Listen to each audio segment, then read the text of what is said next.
All right, welcome back, everyone. It's been a while, but today we have another exciting one because we are talking about SpaceX, and I've gone through its S1 filing. So we're going to be talking some of the numbers behind the upcoming IPO for SpaceX and whether or not the valuation of $2 trillion makes sense for the business. So we'll see here. First of all, as always, there's a full in-depth equity research piece over on research.typefcapital.com. So if you want to read a lot more details, download the valuation model, look at the valuation model, and just dive deep into every segment of the business, you can just go to research.typefcapital.com. I'll leave a link in the description. You just go here to the article and then you can read it for yourself. So today we're going to be doing a bit of a summary style video. Try to keep it a bit shorter. So first things first, targeted 1.75 to $2 trillion valuation at IPO, which would imply a 107 price to sales. And when I value SpaceX as a whole, I look at each business segment separately. I get to something around 450 billion. And that's when I'm like really generous. So of course you want to IPO when there's a lot of hype around your business. You want to do it at the peak of the cycle, which I think, you can make a pretty good case that they chose a really good time to go public with SpaceX. So that makes a lot of sense. You want to get that premium. You want to be able to fund the business, for a long time to come. Because make no mistake, SpaceX is very, very capital intensive. A lot of Capex, a lot of R&D. Typically on the channel we cover, capital light businesses, super high margins across the board. Not really the case here. In fact, I mentioned 107 price to sales. There is no P ratio because the business is not profitable and it probably won't be for a while. And we'll get into that. So first things first here, grew revenues, around 33 to 35% over the past 2 years, each year, 18.7 billion. And these segments here, you can see I have segmented it out as they reported. You have space, which is the main segment. Then you have connectivity, which is Starlink, and then you have AI, which is XAI, the platform. And most of these are not that exciting as markets. Looking at some third-party estimates, the SLV market for space, expected to compound at 13% over the next 10 years. For low Earth orbit satellites, which is, Starlink, about 17%, according to Goldman Sachs, over the next decade. That's fast growth. But is it really 100 times price to sales kind of growth? I don't know. However, AI, big unknown, estimates for AI change all the time. And we have 44%, in aggregate for the complete AI market over the next 10 years. So you have these different pockets of AI. You have, the AI labs, with the subscription type revenue models. Then you have the hyperscalers, which focus on compute and so forth and so forth. And XAI is basically playing both sides of the field. So it kind of makes sense to measure the potential against the whole AI market. So, most of that price to sales, I would say, is probably AI excitement. And of course, the Elon Musk factor, that, no other CEO really has that same visionary kind of feel to them that Elon Musk does. We've been seeing that with Tesla as well. So moving on here, first things first, we can have a look at some of the operational metrics that they do report. And for space, payloads are becoming a lot more efficient. There's more mass per launch, but revenue per ton to orbit is decreasing. And that might seem alarming to some if you're unfamiliar with what it actually means. But it's actually a bull case, and I'll tell you why. Because, revenue per ton to orbit shows the pricing power per unit of capacity delivered. And the falling metric in this case means that scale is beating price. And, they have capacity, which is scaling faster than revenue dollars, but that's expected when launch costs are collapsing and Starlink is becoming, is the dominant payload since they fly their own cargo for free. So why is that bullish? Well, SpaceX is already dominant. I think if you combine every other, space company or even countries in some cases, you look at China, you look at Russia, you look at every other company out there, I mean, they're not even close to the amount of launches that SpaceX alone has. So they're already dominant, and by flying their own cargo for free, meaning they are launching a lot of Starlink satellites, they're using their own capabilities to accelerate Starlink's growth, which will feed right back into the business and advance capabilities even faster. And then, since mass per launch to tons is increasing, and it's due to the fact that they get a lot of cash from Starlink, which we will get into soon. When that payload shifts to contracted payloads, the unit economics will look a lot more different. So this is not really alarming. It might seem that way, but it's nothing to worry about here, because you have to look at the dynamic of the whole business. Speaking of Starlink, in 2 years, subscribers have grown by 450%, and in Q1 alone, Starlink revenue equals the full 2023 fiscal year of SpaceX. So Q1 2026 revenues alone equal the full 2023 revenues. So that just goes to show you how important it is to grow and scale Starlink for a variety of reasons. So adoption, as we can see here, ramping quickly. Revenue is ramping quickly. But more importantly, margins are ramping quickly as well, which is really important for Starlink because, as I mentioned, it is the main cash generator for the business. But similar to the space segment, you have operational metrics like average revenue per user, which we have here, which is falling.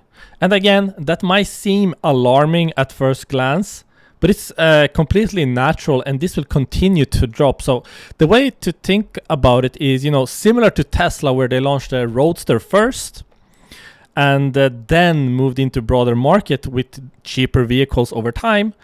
Similarly here with Starlink, early adopters paid a premium, and once it moves down market, globally and across more use cases, ARPU drops. So ARPU dropping would only be alarming if there's no subscriber growth. But there is a lot of subscriber growth, and SpaceX is rightfully focusing on market share, because they have structural advantages that no one else in the low Earth orbit, space has. So they're taking full advantage of that, grabbing as much market share as they can, and that will also mean dropping, ARPU, but overall revenues are scaling very, very quickly. And let's go back to here and talk about, SpaceX and the kind of flywheel and the connection between all these different segments, because they're all synergistic in a way. And some people might think like, well, why did they move XAI into SpaceX? It makes no sense, but it actually makes a lot of sense why they did this, and there's a lot of synergy. So the flywheel in a nutshell is basically, you have the space segment, which now has, reusable rockets. That reduces launch costs, which means more frequent deployments. And as we just looked at, they're using that mainly for Starlink at a fraction of what competitors can do. So, they are utilizing that to deploy more Starlink satellites, and then Starlink generates high margin recurring revenue to feed directly back into Capex for advancing the next generation of rockets and the scalability and the manufacturing capabilities, which means that they'll be able to deploy even more Starlink satellites. So it's kind of, it's a self-sustaining loop here. You lower the cost of launches, And then you utilize that to launch, what's actually generating you cash, because you need that cash to further the, space capabilities. So that's like a small flywheel in and of itself. And then when you look at AI, space payloads and refueling capabilities, they're also, directly tied to enabling, as they've been mentioning in media recently, orbital data centers in the future. Which we will get into, further down in the video. But, space and connectivity, they both use AI extensively for furthering, capabilities, development cycles. And Starlink's cash flows subsidizes not only space, but also AI. When we know how capex intensive AI is, as we've been seeing, with the hyperscalers pouring a lot of cash and all of these businesses having a lot of capital being put to work, to further AI capabilities. So Starlink not only subsidizes space, but also AI. And the space's cost advantages, ensure that Starlink really can't be competed with.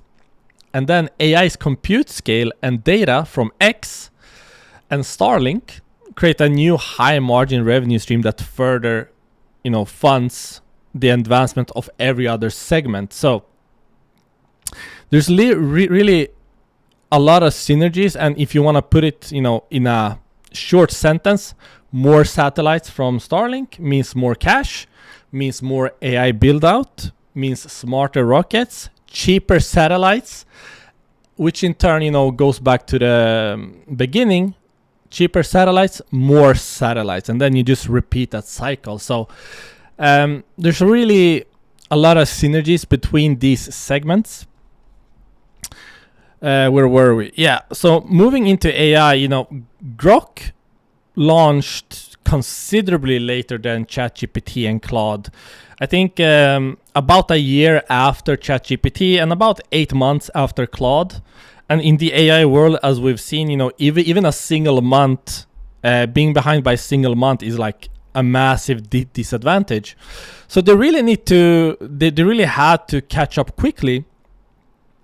And the way they did it is that they built out the largest single location AI cluster, being, Colossus One, in the world. And they did it in record time. I think something like 122 days. Like, I don't have the exact number in my head, but that's like really, really fast to be able to do that. Now, XAI is nowhere near the total amount of compute capacity compared to hyperscalers, but those have, hundreds of locations across the world. Like, this is single location, a single location concentrated compute capability, which has its own advantages that other hyperscaler really don't have, and that's has to do with interconnection.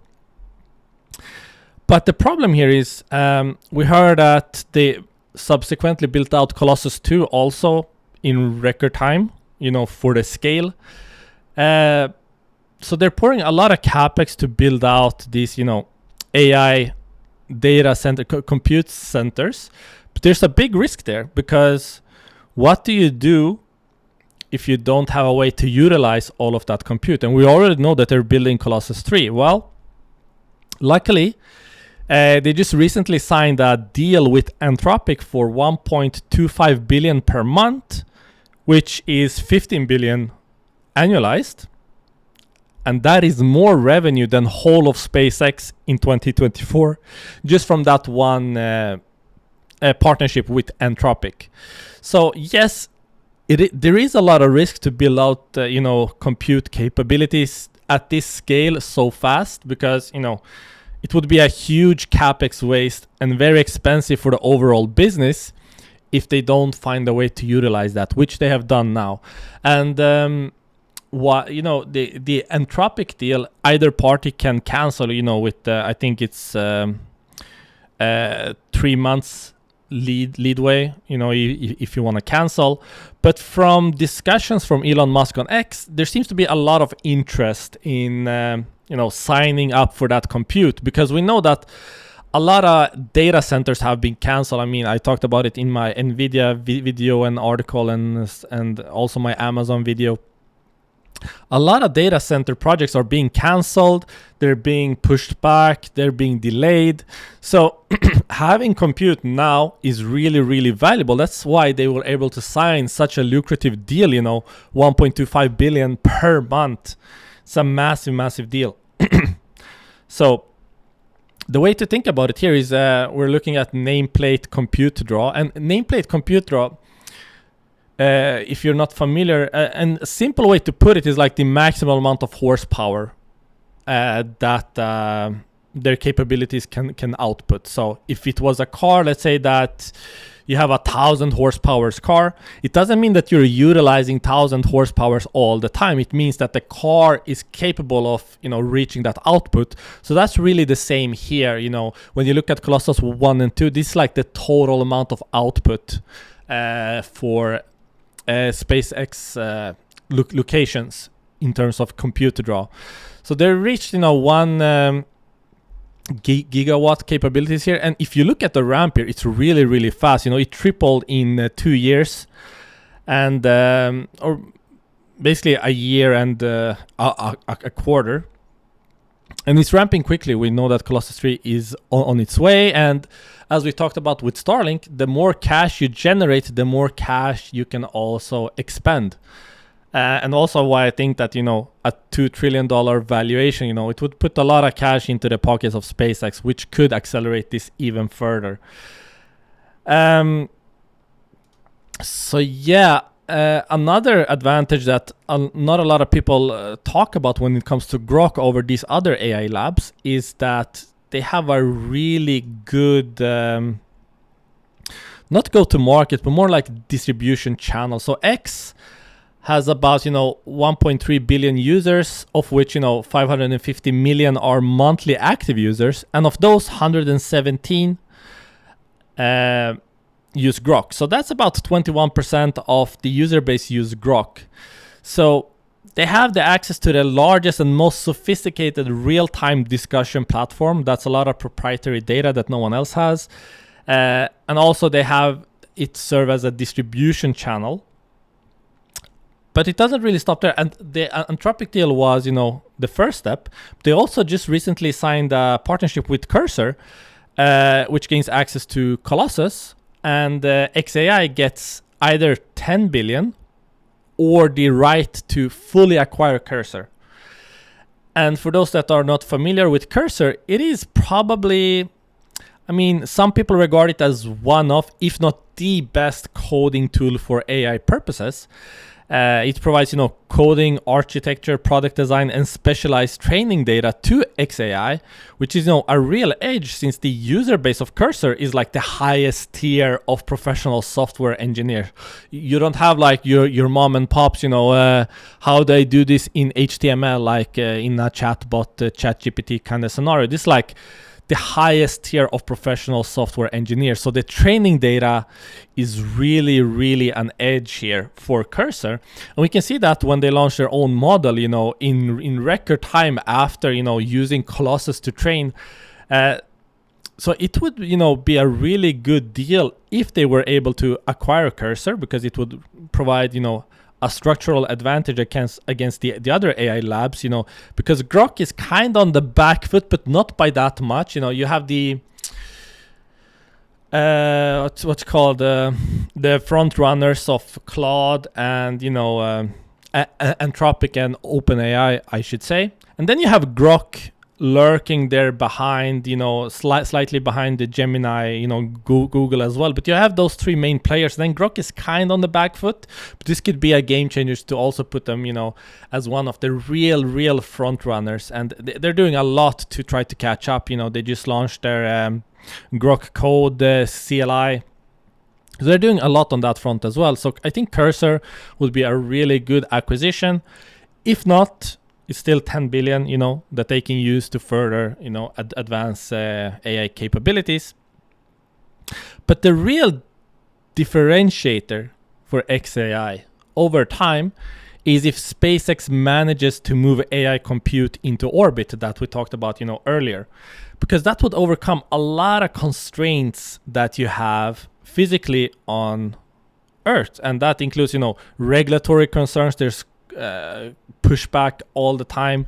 Power concerns also. A lot of discussion about, okay, how are we going to get the power that we need to fund this, AI revolution? There's a lot of concerns about that. A lot of concerns about cooling. There's, public outcry. They're talking about how much water these centers need and how it's, affecting the daily lives of people in these areas, and so forth and so forth. And as I mentioned, a lot of data centers are being canceled. The projects are being pushed back. So really, moving into orbit would solve a lot of that. And they've already actually earlier this year, I think in January or February, they signed with the FCC a plan to launch up to 1 million satellites, of which each, can provide up to 100 kilowatts of compute power. And if they can launch, 1 million satellites per year, it would mean 100 gigawatts of AI compute capacity annually, which is, massive. I mean, look at, you have Colossus 1 and 2 with, 1 gigawatt compute to draw. Imagine being able to do 100 gigawatts annually. And that's probably, only going to accelerate as, space and the space segment, advances further. That would be massive, the amount of compute output that, these orbital centers would have. And no one really can do this besides SpaceX. So imagine the revenues of renting that out. Imagine how quickly you can scale your own capabilities, how much cheaper it is for the consumer as well that would, make use of this, both on an enterprise and, on a normal consumer level. Like, the implications are massive, but it's just it's not happening yet, but really shows you the ambitions of the company. And if you want to see this, 100x growth that people are praising AI to be able to provide, you need something like, orbital compute center. So we'll see what happens there. But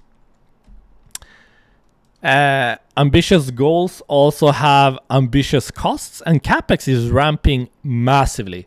And most of it, as you could probably guess, is going right into AI, which is, the biggest opportunity for the business. So it makes sense that, it's getting a lot of Capex investments. And that's also what we're seeing a lot with other companies, the hyperscalers, approaching $1 trillion in Capex spend just among them. But as Andy Jassy said in his letter to his shareholders, they have a lot of demand visibility. They're not like taking guesses here. Like, they're making strategic investment decisions, and they're confident that they will make a great return on that investment, but it comes at the cost of, short-term free cash flow. But since the return on capital will be insane, they have a lot of visibility into the demand. So it makes a lot of sense for Amazon, and I would say that it's probably true for XAI as well. And we can see like how one single contract with the Anthropic deal here can really be massive for the whole business. So it makes a lot of sense that they are investing a lot into Capex. But Capex is not the only expense here. You also have massive R&D expenses where AI alone is more than double that of space and Starlink combined, as you can see here. And it just goes to show you how important it is for Starlink to thrive, because Starlink, as we mentioned, is the only cash generator for the business. And to be able to grow out Starlink will be really, really important for the business. So we've gone through, just briefly all the different segments, what they're doing currently. I'm not going to go through the valuation model because it's only for, a Substack reader. So if you want the model, you want to download it. You see how I valued each business, how I looked at market share, what market share is today, what it was yesterday, what it's going to be tomorrow. All of that is in the model. You can get it at my Substack, and you can read, in a lot more detail, everything that we've covered here. So if you want to read that, click the link in the description or go to research.typefcapital.com. And I really try to keep this under 30 minutes. We've been doing long videos for a long time, but the real question here is, am I buying SpaceX at IPO? I think this might be one of the most important companies in the history of the world. I mean, they want to make life multiplanetary, but to get there, you have to spend a lot of cash. That's why it's so important to advance, not only space capabilities, but all of these other, side quests, in order to be able to reach, rocket capabilities, being able to, launch us into Mars, and you need AI capabilities in order to terraform Mars and stuff like that. So it all makes sense, but $2 trillion, to me, I can't see a scenario where, $2 trillion makes sense. I think they're utilizing peak market hype. If it was $500 billion, maybe. Pay a Elon Musk premium at $500 billion. Yeah, maybe I would consider investing and being excited. But with these kind of companies, and with Tesla as well, you never know. Like, everything can change over a quarter. You have with Tesla, we know that the car business is, starting to decelerate by the numbers. But then you have this, hope and promise of what autonomy will do for the business, what robotics will do, robo-taxis. And if that goes to scale, then yeah, Tesla is really, really cheap today, but it hasn't happened yet. Similarly here, with, for example, Orbital compute, if they're able to do that, then yeah, maybe 2 trillion is really, really cheap, but we're not there yet. So you have to really dig into the business itself and make an educated guess and gauge how much you're willing to pay. I made my own estimates for what each of the business segments will do. And the valuation that I came at was, 460 billion roughly. If you want to look at my model, just go to the Substack article. There's a link to download it, so you can change the numbers yourself. But also, the model is available directly in the article. So go check that out. Thank you so much for watching, and I will catch you in the next one. Bye-bye.